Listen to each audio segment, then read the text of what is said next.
வணக்கம். ஜவைஜத் from Javadupatti Pudur. Power writer அப்படிங்கிற YouTube channel மூலமாக உங்களை மீண்டும் சந்திக்க ரொம்ப மாற்றத்த மகிழ்ச்சி. அத்தோட எங்கள் சேனலை சப்ஸ்கிரைப் பண்ணுங்கள், பெல் பட்டன் அழுத்த மறந்துடாதீங்க.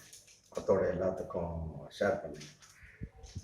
2024 நாடாளுமன்ற தேர்தலில் யார் ஜெயிப்பார்கள் ஜெயிக்க மாட்டார்கள் என்பதையெல்லாம் விட அந்த கூட்டணி சம்பந்தப்பட்ட சிதறு தேங்காயா இருக்கக்கூடிய பல கட்சிகள், அந்த பிரிவுகள் எப்படியெல்லாம் தனக்குத்தானே தாக்கி பேசிக் கொள்கின்றன அப்படிங்கிறது உண்மையிலே வேடிக்கையான ஒரு விஷயம் தான். அதாவது நெல்லை மாவட்டம் சேரன்மாதேவியில கங்கனாகுளம் அங்கே ஒரு கூட்டம், ஒரு ஆலோசனை கூட்டம், ஓபிஎஸ் பிரிவினுடைய ஆலோசனை கூட்டத்தில் வைத்தியலிங்கம் பேசியிருக்காரு.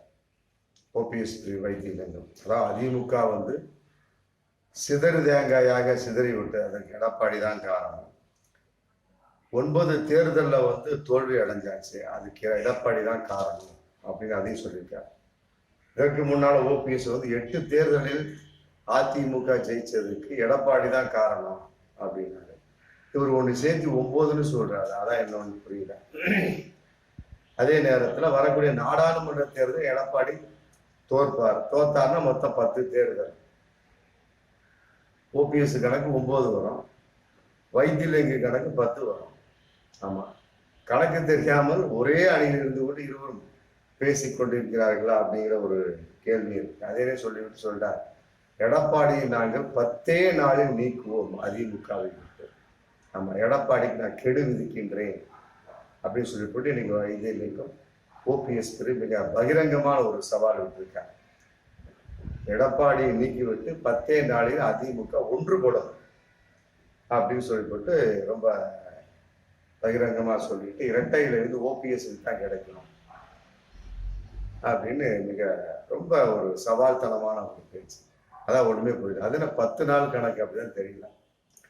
அவர் சொன்ன ஒரு எண் கூட ஓபிஎஸ் 8 முறை தோல்வி அப்படிங்கிறாரு, இவர் 9 முறைங்கிறாரு.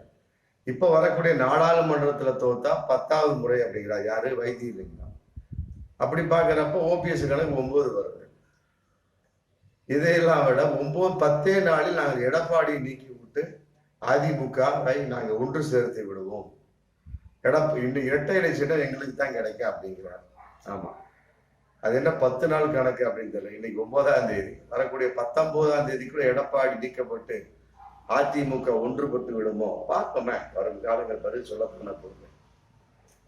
அடுத்த இன்னொரு சமாச்சாரம் ஓபிஎஸ் அணி செய்தி தொடர்பாளர் புகழேந்தி நெல்லையில நிருபர்களுக்கு பேட்டி கொடுத்திருக்காரு.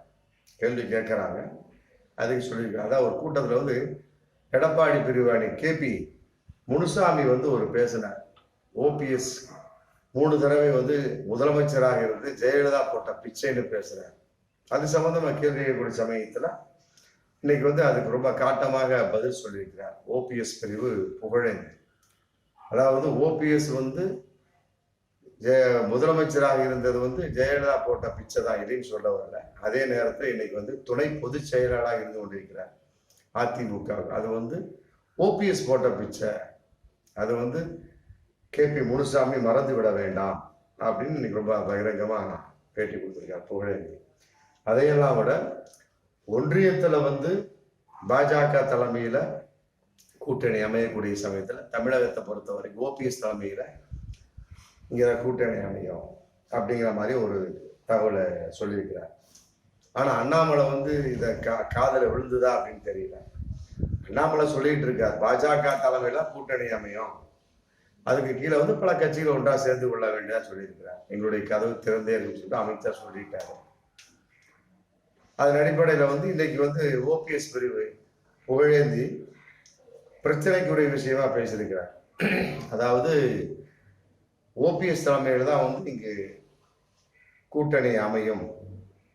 ஆமா, இது அண்ணாமலை காதுக்கு விழுது. அவர் என்ன சொல்ல போறாரோ தெரியல, வரும் காலங்கள் பதில் சொல்லும். அதே நேரத்தில் இன்னொரு தகவல், சேலத்துல மேச்சேரி அப்படிங்கிற இடத்துல பத்ரகாளியம்மன் கோவில் இருக்கு. அதுல சாமி தரிசனம் செய்வதற்காக எடப்பாடி பழனிசாமி போயிருக்கிறார். போயிருக்கிற இடத்துல அவர்கிட்ட நிருபர்கள் பேட்டி கேள்வி கேட்கிறாங்க. அதாவது அமித்ஷா சொல்லியிருக்காரு இல்லையா, அதிமுகவுக்காக கூட்டணி கதவு திறந்தே இருக்கும் அப்படின்னு சொல்லியிருக்காரு. இந்த மாதிரி சொல்லியிருக்காருங்களே, அதுக்கு உங்களுடைய பதில் என்ன அப்படின்னு கேட்டதுக்கு எடப்பாடி சொன்னாராம். அமித்ஷா சொன்னாரா அப்படிங்கிறது எனக்கு எதுவுமே தெரியாதுங்க, அதை நான் பார்க்கவும் இல்லை கேட்கவும் இல்லை அப்படின்னு ஒரே போட்டு அவர் பாட்டு போயிட்டாராம். தூத்துக்குடியில் நடந்த துப்பாக்கி சூட்டவே எடப்பாடி என்ன சொன்னார், நான் டிவியில் பார்த்து தான் தெரிந்து கொண்டேன் அப்படின்னார். அப்படிப்பட்டவர் வந்து இப்படித்தான் பேசுவார் அப்படின்னு நம்மளாம் நினைச்சுக்க வேண்டியதான். புரியுதா? ஒரு முன்னாள் முதலமைச்சர் எப்படியெல்லாம் தப்பித்தலாக பேசுகின்றார் என்பது பகிரங்கமான. அதே மாதிரிதான் அண்ணாமலை வந்து இந்த ஆரியம் திராவிடம் சம்பந்தமா வந்து பேசினார். என்னங்க இந்த மாதிரி பேசியிருக்காருங்களே, அது வந்து ஆரியம் திராவிடம் என்பது மிக வெற்றுத்தனமானது. ஒரு பொய்த்தனமாக சொன்னதுக்கு ஆரியத்தை பத்தி எனக்கு தெரியாது, திராவிடத்தை பத்தி எனக்கு தெரியாது அப்படின்ட்டார். யாரு? எடப்பாடி. அவைகளெல்லாம் தெரியாதவர்கள் வந்து இன்னைக்கு 4.5 வருஷம் அதிமுகவின் என்ற பெயரில் வந்து ஆட்சி அமைத்து விட்டு இன்றைக்கு ஓய்வாக இருந்து கொண்டிருக்கிறார் என்பதை பார்க்கின்ற பொழுது உண்மையிலே இவங்கெல்லாம் எந்த அளவுக்கு ஆட்சியில் இருந்திருப்பாங்க, என்னவெல்லாம் செய்திருப்பார்கள் அப்படின்னு நினைக்கிறப்ப உண்மையிலே மனசு ரொம்ப பகிர்ந்து தான் இருக்கு. அதே நேரத்தில் இன்னொரு விஷயம், தென்காசி மாவட்டத்தில் கலந்து கொள்வதற்காக வந்து ஓபிஎஸ் வந்து சென்னை டு மதுரை போயிருக்கார். அதில் விமான நிலையத்தில் இருக்கக்கூடிய சமயத்தில் நிருபர்கள் கேள்வி கேட்குறாங்க.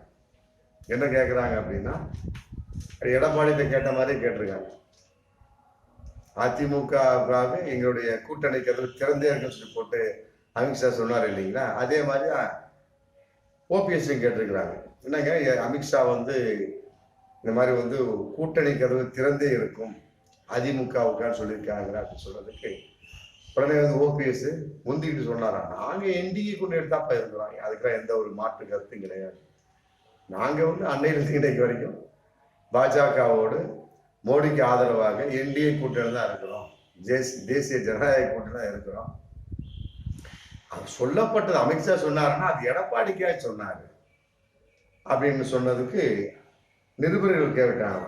அப்படின்னா கூட்டணிக்கு வந்து பாஜக வந்து உங்களை அழைக்கவில்லையா? என்ன நல்லா புரிஞ்சுக்கிட்டீங்களா? அதிமுகவுக்காக பாஜகவின் கூட்டணி கதவு திறந்தே இருக்கும் அப்படின்னு சொல்லியிருக்கிறாரு. இது யாருக்காக சொல்லப்பட்டது அப்படிங்கிற கேள்வி இன்னைக்கு வைரலா போயிட்டு இருக்கு. இது எடப்பாடிக்காக சொல்லப்பட்டதா இல்ல ஓபிஎஸ்க்காக சொல்லப்பட்டதா? அதை கேட்கக்கூடிய சமயத்தில் இது எடப்பாடிக்காக சொல்லப்படுது மட்டும் ஓபிஎஸ் சொல்லிட்டாரு. அப்ப நிருபர் கேட்டிருக்கிறாங்க, சரி அப்ப உங்களுக்கு சொல்லிடியா? அவரு அதிமுக தானே சொல்லிட்டு இருக்கிறாரு, அதிமுக அப்படின்னு சொல்லிட்டு இருக்கிறாரு. இரட்டை இலட்சம் எனக்கு தான் வரும்னு சொல்லியிருக்கிறாரு. இந்த வைத்தியரையும் சொல்லிட்டா இருப்பாங்க. 10 நாள் எடப்பாடிக்கு கேடு, எடப்பாடியை தூக்கிட்டு அதிமுக ஒன்றுபட்டு விடும். இன்னைக்கு 9ஆம் தேதி பார்ப்போம், 19ஆம் தேதி என்ன பொசிஷனுங்க, புரியுதுங்களா? அப்ப அந்த மாதிரி கேள்வி நியாயமான கேள்வி தானே. அமித்ஷா வந்து அப்ப எடப்பாடிட்ட கேட்கறதுக்கு சுத்தமா தெரிஞ்சு போச்சு, இது ஓபிஎஸ் கேட்க சுத்தமா தெரிஞ்சு போச்சு. அப்ப வந்து எடப்பாடி தான் கேட்டிருக்காரு. அப்ப அதுக்கு வந்து ஓபிஎஸ் சொன்னாரா மதுரை விமான நிலையத்தில் இருந்துட்டேன், எப்ப இப்பவே சண்டே ஆரம்பிச்சிட்டீங்களா அப்படின்னாரா? புரியுதுங்களா? இப்பவே சண்டே ஆரம்பிச்சிட்டீங்களா அப்படின்னு சொல்லிட்டு அவர் பாட்டுக்கு போயிட்டாராம். அப்புறம் சொன்னாராம், மீண்டும் ஒரு கேள்வி கேட்டிருப்பாங்க போல இருக்கு, அதுக்கு அவர் பதில் சொன்னாராம்.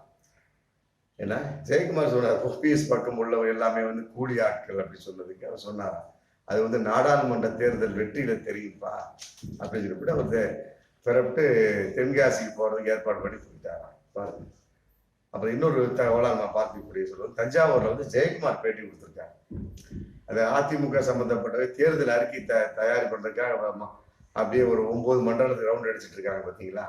அதன் அடிப்படையில் வந்து ஜெயக்குமார் வந்து மக்களை சந்தித்து நிர்வாகிகளை சந்தித்து தங்களுடைய கருத்துக்களை சொல்லி தேர்தல் அறிக்கையை தயாரிக்கலாம் அப்படிங்கிற கான்செப்ட்ல வரக்கூடிய சமயத்துல ஜெயக்குமார்கிட்ட அங்க இருந்திருக்காங்க. அது பார்க்கக்கூடிய சமயத்துல நேரு ஜெயக்குமார்கிட்ட வந்து நிருபர்கள் கேள்வி கேட்டிருக்காங்க, என்னங்க இந்த மாதிரி ஓபிஎஸ் வந்து ரெட்டை இலை எனக்கு தான் வரும், ரெட்டை இலை தான் நிற்பேன் அப்படிலாம் சொல்லிட்டு இருக்காருங்களே அப்படின்னு கேட்டிருக்காரு. அதுக்கு வந்து ஜெயக்குமார் வந்து பதில் சொல்லிருக்காரு, முடவன் வந்து கொம்புத்தேனுக்கு ஆசைப்படக்கூடாது அப்படின்னா ஓபிஎஸ் பார்த்து. யாரு? ஜெயக்குமார், முன்னாள் அமைச்சர் அதிமுக, இப்போதைக்கு எடப்பாடி பிரிவு. முடவன்லாம் கொம்பு தேனுக்கு ஆசைப்படக்கூடாது. ஏன்னா ஓபிஎஸ் எல்லாம் வந்து இரட்டை இலைக்கு போட்டியிடுவேன் அப்படிங்கிற சொல்றதெல்லாம் சும்மா ஜுஜுபியான சம்பந்தப்பட்ட விஷயம். ஓபிஎஸ்க்கு இரட்டை இலைக்கு எந்த ஒரு சம்மந்தமும் கிடையாது. ஏன்னா ஓபிஎஸ் இரட்டை இலை சின்னத்திலே போட்டியிடவும் முடியாது. இதெல்லாம் வந்து ஏற்றுக்கொள்ள முடியாது. முடவன் வந்து கொம்பு தேனுக்கு ஆசைப்படக்கூடாது.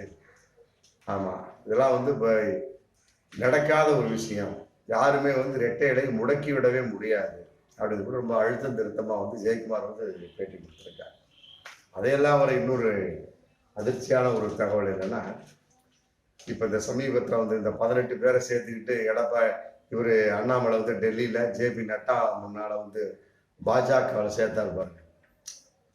இது வந்து ஆல்ரெடி வந்து சேலத்துல பாத யாத்திரை போனப்பே வந்து போட்ட திட்டம். அங்க இன்னைக்கு யாருமே மாட்டல, தப்பிச்சு வந்து ஒண்ணு எப்படி எல்லாம் தப்பிச்சுட்டாங்க. இன்னைக்கு லாக் பண்ணி என்ன பண்ணிட்டாரு, டெல்லிக்கு கூட்டிட்டு போய் அதுல வந்து ஒரு 14 பேர் வந்து முன்னாள் அதிமுக எம்எல்ஏ, அதுல ஒரு முன்னாள் எம்பி ஒருத்தர் இருக்காங்க அதிமுக. மற்ற 4 பேர் வந்து வேற்றவர்கள். மொத்தம் 18 பேரை கூட்டிட்டு போயிருக்காங்க. அதுல வந்து அவினாசி முன்னாள் எம்எல்ஏ கருப்புசாமி ஒரு ஆள். ஆமா, அவருடைய பேர் வந்து பாஜகவில் சேர்ந்து விட்டார். வந்தவுடனே இன்னைக்கு வந்து அவினாசி முன்னாள் எம்எல்ஏ அதிமுக கருப்புசாமி வந்து ரொம்ப அலற ஆரம்பிச்சிருக்காரு. எப்பா, நான்லாம் அதெல்லாம் என் பேரெல்லாம் கொடுக்கவும் கிடையாது, நான் பாஜகவில் சேரவும் கிடையாது. யாரை கேட்டு அண்ணாமலை வந்து என் பேரை சேர்த்தாரு எனக்கு தெரியாது. நான் வந்து அதிமுகவுக்கு நன்றி உள்ளவன். அதிமுகவில் வந்து பலவிதமான பொறுப்புகள் நான் வந்துட்டேன். ஒன்றிய செயலாளர், வட்ட செயலாளர், இப்படி ஏகப்பட்ட பொறுப்புகள் இருந்தவன். 2வது வந்து ஜெயலலிதா அம்மையார் வந்து என்னை எம்எல்ஏயாக ஆக்கினார், வைத்து என்னை அழகு பார்த்தார். அப்படிப்பட்ட அம்மாவுக்கு நான் வந்து துரோகம் செய்ய மாட்டேன். என்ன, இது வந்து அண்ணாமலை செய்த ஒரு மிகப்பெரிய ஒரு துரோகம். 2வது வந்து நான் வந்து அருந்ததி இனத்தை சேர்ந்தவன். பாஜக வந்து சாதி கட்சி. அங்கெல்லாம் போனோம்னா எனக்கு எந்த ஒரு மதிப்புமே இருக்காது. என்ன, அதனால வந்து இது ஏற்றுக்கொள்ள முடியாது. இது வந்து மிகப்பெரிய ஒரு தவறு நடந்திருக்கு. நான் என்னைக்குமே அதிமுக தான் செய்யப்பட்டு, இன்னைக்கு அவினாசி அதிமுக முன்னாள் எம்எல்ஏ கருப்புசாமி வந்து மிகப்பெரிய ஒரு அலறலை விட்டுருக்காங்க பாருங்க. ஆள் பிடிச்சாச்சு, ரைட்டு, ஓகே. எப்படியெல்லாம் வந்து அவர்களுக்கு தெரியாம லிஸ்ட போட்டு டெல்லிக்கு கொண்டு போயிருக்காருங்கிறத பாக்குறப்ப உண்மையிலே வந்து இதெல்லாம் வந்து கேவலமான ஒரு விஷயம். இது வந்து சேலத்திலே நடந்திருக்கணும், எல்லாரும் தப்பிச்சுட்டாங்க. இன்னைக்கு இப்ப டெல்லிக்கு போறப்ப கொண்டு போயிட்டாரு எல்லாத்தையும். இதுல மிஸ்ஸிங் வந்து அவினாசி முன்னாள் அதிமுக எம்எல்ஏ கருப்புசாமி மட்டும் பகிரங்கமா பேட்டி கொடுத்துட்டாரு. பார்ப்போம் மீண்டும் அடுத்த வீடியோ. நன்றி.